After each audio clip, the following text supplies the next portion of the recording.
Hi friend, कैसे हो? I hope कि आप लोग अच्छे होंगे। आप लोग के आपके यूट्यूब चैनल इसके क्लास में स्वागत करते हैं। दोस्तों, आज हो गया 10 जुलाई से most important current affair today कराने वाले हैं। और यहाँ पे टॉप 10 करंट अफेयर आप लोग को कराए जाएंगे, जो कि आने वाले एग्जाम में बहुत ही महत्वपूर्ण होंगे। ये टॉप 10 जो क्वेश्चन होंगे बहुत ही वीवी होंगे दोस्तों। तो आप लोग को वीडियो में बने रहना है, वीडियो को कट नहीं करना है, पूरा का पूरा वीडियो देखिए, क्योंकि आपको लिए बहुत ही यहाँ से फायदे होने वाले हैं। तो आप लोग को यहाँ से वीडियो को पूरा का पूरा देखना है। चलिए आते हैं क्वेश्चन की ओर। क्वेश्चन नंबर 1 देखते हैं आज का टुडे करंट अफेयर। पहला क्वेश्चन देखते हैं अपना। पहला क्वेश्चन है, अखिल भारतीय शिक्षा परिषद ने एमसीए पाठ्यक्रम की अवधि 3 साल से घटाकर कितने साल करने का निर्णय लिया है? तो पहले कितना था? 3 साल। ठीक है, 3 साल से घटाया हुआ है। एमसीए जो पाठ्यक्रम अवधि है वो कितने साल करने का निर्णय लिया है? तो वो होगा ऑप्शन नंबर सी, 2 साल। ओके, 2 साल करने का निर्णय लिया है। अब इसके बारे में पूरी यहाँ आते हैं, एक्सप्लेनेशन करते हैं, ताकि हमें पता हो कि क्या चीज़ है। ठीक है, तो अब तक इस डिग्री पाठ्यक्रम की अवधि 3 साल की थी। मतलब इस डिग्री एमसीए जो थी पाठ्यक्रम की अवधि कितनी थी? 3 साल थी। लेकिन परिषद ने सभी उच्च शिक्षा संस्थानों को पाठ्यक्रम की अवधि में आवश्यक संशोधन करने के लिए भी कहा है।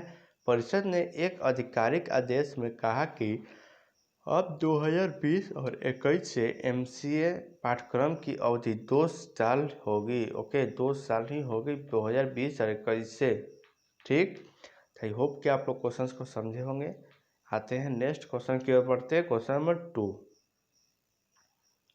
क्वेश्चन नंबर 2 है, ब्रिटेन भारत व्यापार परिषद ओके यूकेआईबीसी ने किसको अपना नया समूह मुख्य कार्यकारी अधिकारी नियुक्त किया है? तो ये होगा option number A, Jayant Krishna. Jayant Krishna को एक नया समूह और मुख्य कार्यकारी अधिकारी नियुक्त किया गया है। कौन नियुक्त किया है? ब्रिटेन और भारत व्यापार परिषद यूकेआईबीसी ने। ओके, यूकेआईबीसी ने। यहाँ आते हैं, थोड़ा सा इसके बारे में यहाँ समझते हैं। तो इस पद पर नियुक्त होने वाले वो पहले भारतीय हैं। जो ये पहले भारतीय हैं, जयंत कृष्णा, इस पद पर नियुक्त होने वाले पहले भारतीय हैं। ओके, तो इनका नाम याद रखिएगा। और 3 अगस्त से अपना कार्यभार संभालेंगे, मतलब अभी नहीं, 3 अगस्त से अपना कार्यभार संभालेंगे जयंत कृष्णा। इससे पहले प्रधानमंत्री कौशल भारत मिशन में मुख्य कार्यकारी अधिकारी और राष्ट्रीय कौशल विकास निगम के मुख्य परिचालन अधिकारी और कार्यकारी निदेशक की जिम्मेदारी संभाल चुके हैं। मतलब बहुत सारे मंत्रियों और अधिकारी के रूप में वो पद पर थे। लेकिन अब जो पद उनको मिला है जयंत कृष्णा को, वो यूकेआईबीसी ने आपको उनके पद पर नियुक्त किया गया है व्यापार परिषद के। ओके, इनका नाम बहुत इंपॉर्टेंट है, नाम आपको याद रखना है। आते हैं नेक्स्ट क्वेश्चन नंबर 3 की ओर। हाल ही में किस राज्य सरकार ने डॉक्यूमेंट को स्कैन करने के लिए सेल्फ स्कैन पोर्टल को लॉन्च किया है? अगर डॉक्यूमेंट्स होता है उसको स्कैन करने के लिए सेल्फ स्कैन पोर्टल को लॉन्च किया है। ये होगा ऑप्शन नंबर ए, पश्चिम बंगाल। पश्चिम बंगाल राज्य ने डॉक्यूमेंट को स्कैन करने के लिए सेल्फ स्कैन पोर्टल लॉन्च किया है। ठीक, यहाँ थोड़ा सा एक्सप्लेनेशन करते हैं इसके बारे में। तो यह ऐप है एक, जो राज्य के सूचना व प्रौद्योगिकी आईटी विभाग ने दस्तावेजों के स्कैनिंग के लिए बनाया है। लोगों के लिए जो ये ऐप बनाया है वो लोगों के लिए स्कैनिंग के लिए बनाया है। मुख्यमंत्री ने बताया कि इस ऐप के जरिए डॉक्यूमेंट्स को आसानी से स्कैन और एडिट किया जा सकता है। इसका डेटा किसी सर्वर में नहीं रहता बल्कि फ़ोन में ही रहता है, लिहाजा यह सुरक्षित भी है। यह ऐप निःशुल्क है, पैसा भी नहीं लगेगा इस ऐप में। जो पश्चिम बंगाल में डॉक्यूमेंट को स्कैन करने के लिए सेल्फ स्कैन पोर्टल, उसका नाम क्या है? सेल्फ स्कैन पोर्टल को लॉन्च किया है पश्चिम बंगाल ने। ठीक है, आते हैं नेक्स्ट क्वेश्चन नंबर 4। शोले में सुरमा भोपाली का किरदार निभाने वाले हाल ही में किस कॉमेडियन का निधन हो गया? तो इनका नाम चर्चा में था कल लीड पे, अगर टीवी देखते होगा तो इनका भी चर्चा हुआ था कि शोले शोले जो फिल्म थे उसमें एक रोल निभाए थे सुरमा भोपाली, वो किरदार निभाने वाले थे। हाल ही में किस कॉमेडियन का निधन हो गया, ये बताना है। तो ये होगा ऑप्शन नंबर डी, जगदीप। इनका नाम क्या था? जगदीप। इनका हाल ही में निधन हो गया है। ठीक है, यहाँ समझते हैं इसके इनके बारे में थोड़ा सा। जिसके जरिए दिग्गज फिल्म निर्माता बी.आर. चोपड़ा ने निर्देशक में कदम रखा था, जगदीप ने अभिनय के शुरुआती दिनों में छोटे बड़े सभी तरह के किरदार अदा किए थे। जगदीप ने लगभग 400 फिल्मों में काम किया, लेकिन साल 1975 में आई फिल्म शोले के सुरमा भोपाली के उनके किरदार को प्रशंसक आज भी याद रहते हैं। उनका डायलॉग "हमारा नाम सुरमा भोपाली ऐसे ही नहीं है" काफ़ी मशहूर हुआ। उन्होंने पुराना मंदिर नाम की एक भूतिया फिल्म में भी अभिनय किया और अंदाज अपना से सलमान खान के पिता का यादगार किरदार निभाया। यानी कि जो ये जगदीप थे वो बहुत सारे फिल्मों में काम किए थे। 1975 में एक फिल्म आई थी जिनमें एक डायलॉग थी, वो डायलॉग उनका इतना मशहूर हुआ था जिसके कारण वो शोले में मशहूर हो गए थे। ठीक है, तो जगदीप का नाम याद रखना है जिनका हाल ही में निधन हुआ है। चलिए आते हैं क्वेश्चन नंबर 5। हाल ही में किस राज्य सरकार ने नेकर सम्मान योजना की शुरुआत की है? वो कौन सा राज्य है जो नेकर सम्मान योजना की शुरुआत की है? तो कर्नाटक। ठीक है, कर्नाटक राज्य ने नेकर सम्मान योजना की शुरुआत की है। तो आपको यहाँ आप समझिए, नेकर सम्मान योजना आपको समझ में आ रहा है क्या नेकर सम्मान योजना क्या है और कर्नाटक सरकार ने क्यों लॉन्च किया है, इससे क्या फायदे होने वाले हैं?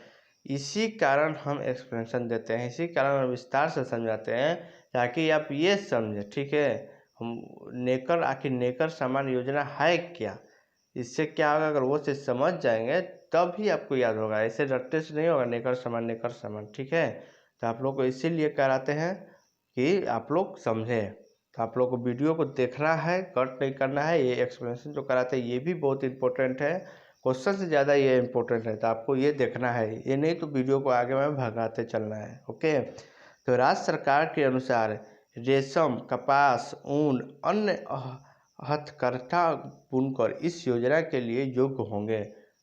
अब यहाँ समझ में आया आपको कि जो रेशम होता है कपड़ा से संबंधित है, कपास है, ऊन है, अन्य हथकरघा बुनकर जो बुनकर बनाया जाता है स्वेटर वगैरह, इस योजना के लिए योग्य है, मतलब इस योजना के अंतर्गत आएंगे। नेकर सम्मान योजना के पहले चरण में 19,744 हथकरघा बुनकरों को डायरेक्ट बेनिफिट ट्रांसफर के जरिए 2,000 रुपये की वित्तीय सहायता हस्तांतरित की जाएगी। मतलब वही स्वेटर वगैरह जो ये सब कपास ऊन वगैरह से बुना जाता है, उसके जरिए वो 19,744 हथकरघा बुनकर डायरेक्ट बेनिफिट ट्रांसफ़र के जरिए 2,000 रुपये मतलब वो लोग के जो इसमें दे रहा है, इस योजना के तरफ दे रहा है, उसे मिल रहा है। ठीक है, आई होप कि आप लोग समझें क्वेश्चंस को। आते हैं नेक्स्ट क्वेश्चन नंबर 6 की ओर।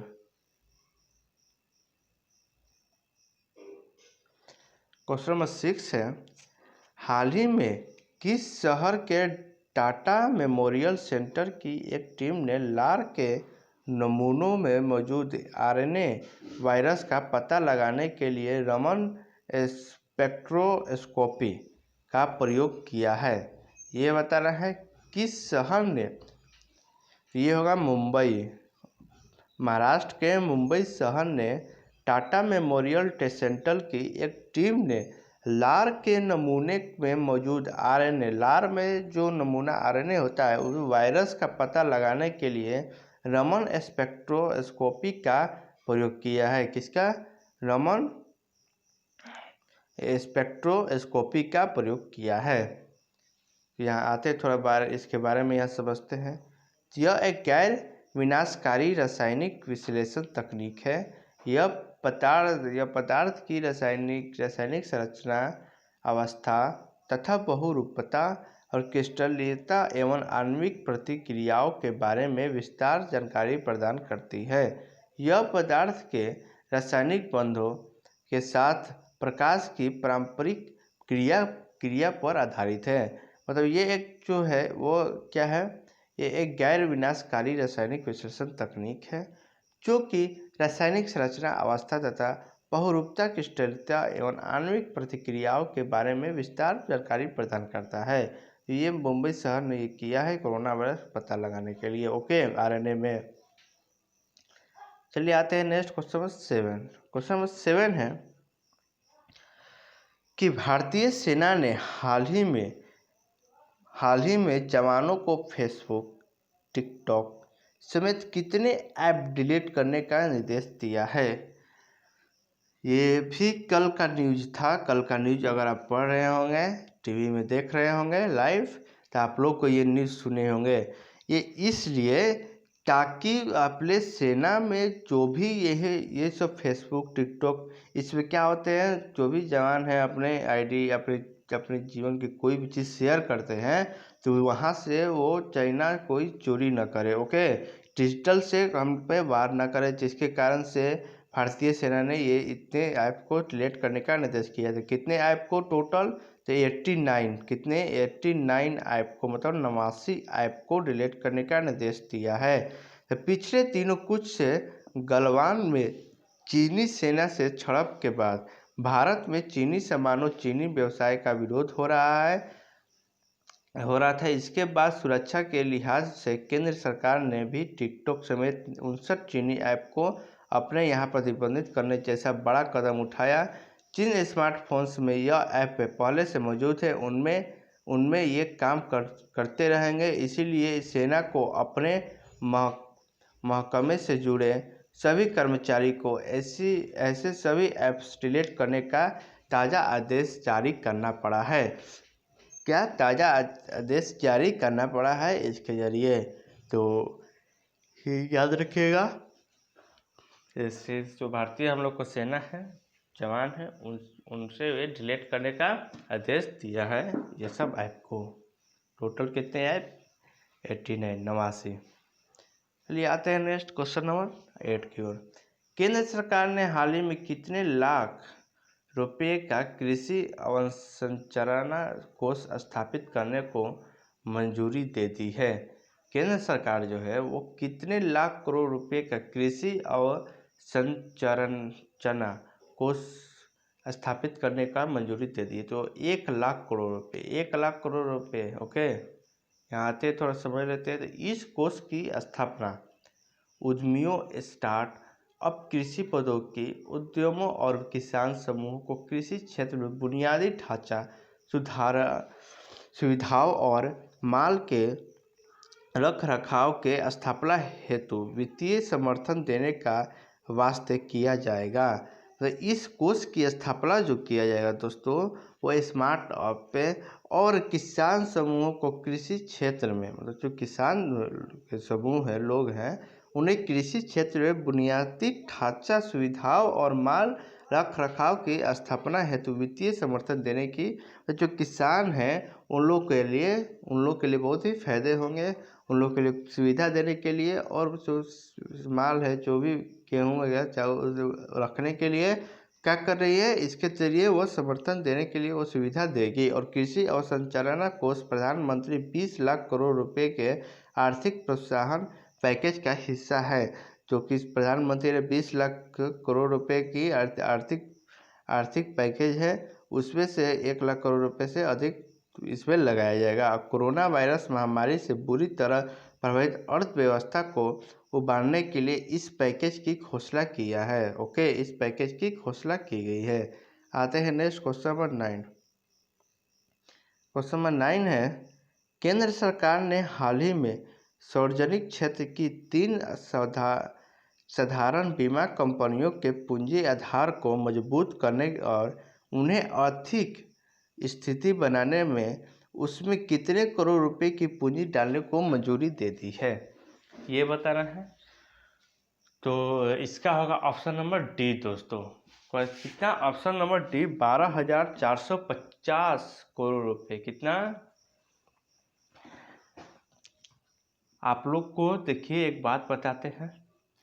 आप लोग अगर मेरा वीडियो देख रहे होंगे अभी, तो आप लोग को जैसे हम बोले यहाँ पे कि केंद्र सरकार ने हाल ही में सार्वजनिक क्षेत्र और बीमा कंपनियों के पूंजी आधार मजबूती और उन्हें अधिक स्थिति बनाने हेतु कितने करोड़ की जब बात आया है, केंद्र सरकार की बात आया है। मेन इतना कोशिश सही देखना है, कंपनियां मेन जो पॉइंट होता है वहाँ देखना है। और सीधे जब आते हैं यहाँ पे हम ऑप्शन पे तो 12,450, तो आप लोग को एक बार अपने मन में भी ये रिपीट करना है 12,450 करोड़, ताकि हमको क्वेश्चन अगर एग्जाम में आए तो हम इससे पकड़ ले। ठीक है, तो 12,450 करोड़ रुपए हम पढ़े थे।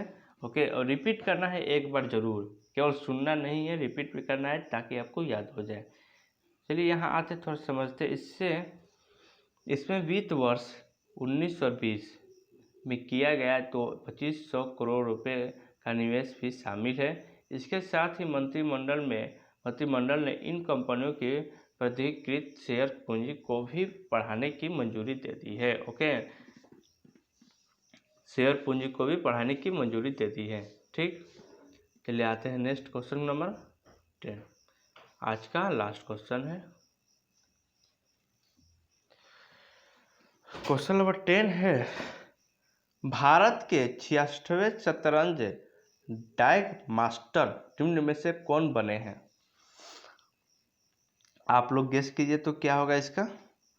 66वें बने हैं शतरंज बैड मास्टर निम्न में से कौन बने हैं? तो आई होप कि आप लोग सही गेस किए होंगे। ऑप्शन नंबर ए, जी आकाश। इनका नाम क्या है? जी आकाश जो है वह 66वें शतरंज डायक मास्टर निम्न में से बने हैं। ओके, चेन्नई के इस खिलाड़ी कहाँ है? चेन्नई, तमिलनाडु में चेन्नई के खिलाड़ी हैं। फील्ड रेटिंग जो 2495 है, इनका कितना रेटिंग है? 2495 है। चेन्नई के इस खिलाड़ी ने पूर्व राष्ट्रीय चैंपियन के विश्वेशन से प्रशिक्षण लिया है और ग्रैंड मास्टर वह सर्वोच्च खिताब होता है जिससे एक शतरंज खिलाड़ी द्वारा अपने कैरियर में प्राप्त किया जा सकता है। एक बहुत ही अच्छा सर्वोच्च सम्मान होता है जो कि एक शतरंज खिलाड़ी जो है उसके कैरियर में प्राप्त किया जाता है। यह खिताब विश्व में शतरंज के सर्वोच्च शासी निकाय यानी अंतर्राष्ट्रीय शतरंज संघ फीड द्वारा प्रदान किया जाता है। किसके द्वारा? FIDE फीड द्वारा प्रदान किया जाता है। तो ये एक जो पुरस्कार है बहुत ही महत्वपूर्ण सर्वोच्च पुरस्कार है शतरंज के खेल में। शतरंज के जो खिलाड़ी है वो जो प्राप्त कर लेते हैं तो उनके लिए बहुत ही सौभाग्य की बात है। चलिए आज के टॉप 10 यहाँ क्वेश्चन समाप्त होते हैं आपका। तो इनका नाम याद रखिएगा, चेन्नई के खिलाड़ी थे। ठीक है, जी आकाश। तो आई होप कि आपका 10 क्वेश्चन यहाँ समाप्त हुआ। आई होप कि आप लोग समझे होंगे क्वेश्चन को और आगे पढ़ने की कोशिश कीजिए। और वीडियो पे नए होंगे वीडियो को सब्सक्राइब कीजिए, चैनल को सब्सक्राइब कीजिए और बेल घंटी को दबा दीजिए और अपने दोस्तों मित्रों के साथ भी शेयर कीजिए। और एक साथ PDF चाहिए तो नीचे टेलीग्राम ग्रुप है, वहाँ पर टेलीग्राम ग्रुप को ज्वाइन कीजिए, वहाँ PDF आपको मिल जाएंगे।